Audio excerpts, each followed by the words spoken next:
Hello again. The novelist Rebecca West said that there is no action so foolish or wicked that somebody somewhere will not undertake it.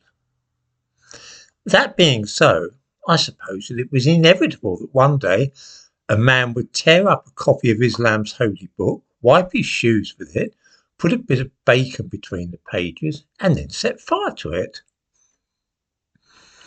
This is such a bizarre sequence of events that I find it almost impossible to comprehend what might have been going through this man's mind to prompt him to embark upon such a course of action.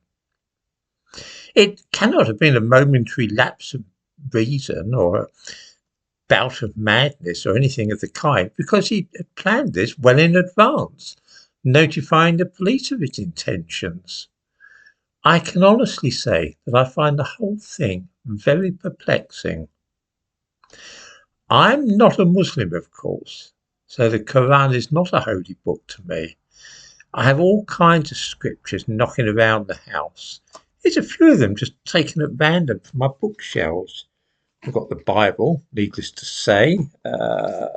Koran, yes, check. The Dhammapada, Buddhist scriptures. Confucius, the Analects. Way of the Sufi, used to be very popular 50 years ago. I recommend it. Somewhere around here I've got the Book of Mormon and even Mary Baker Eddy's Key to the Scriptures, the Christian Science book. I'm aware that to some people all these various books are especially sacred in one way or another. If ever I decided that I didn't want any of them, suppose I wanted to get rid of the Koran, for example, I'd donate it to a charity shop. What possible motive might I have for inserting a slice of bacon in it and then setting fire to it rather than taking it down to the local Oxfam shop?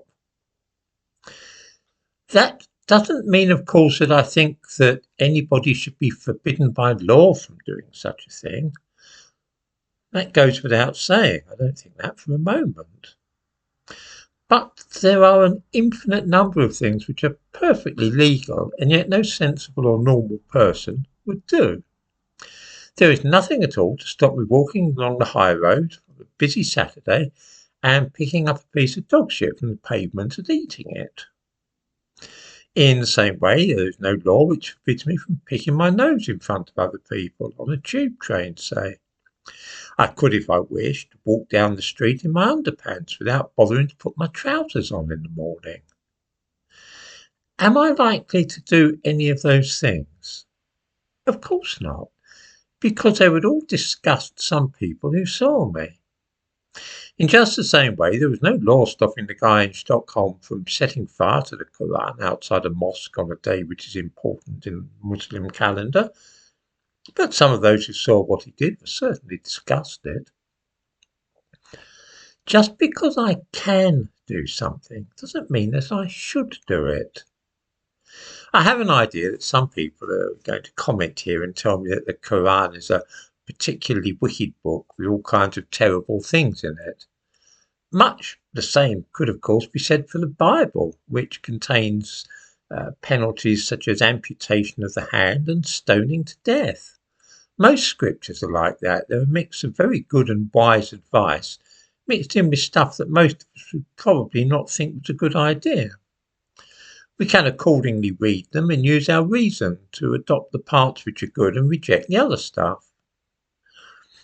In that sense, the Koran is quite unremarkable, although, of course, the followers of Islam actually believe that the whole thing is infallible, just as some Protestant Christians believe in what they call the inerrancy of Scripture, by which they mean that every single word of the Bible is true and represents God's views and opinions on the whole of creation.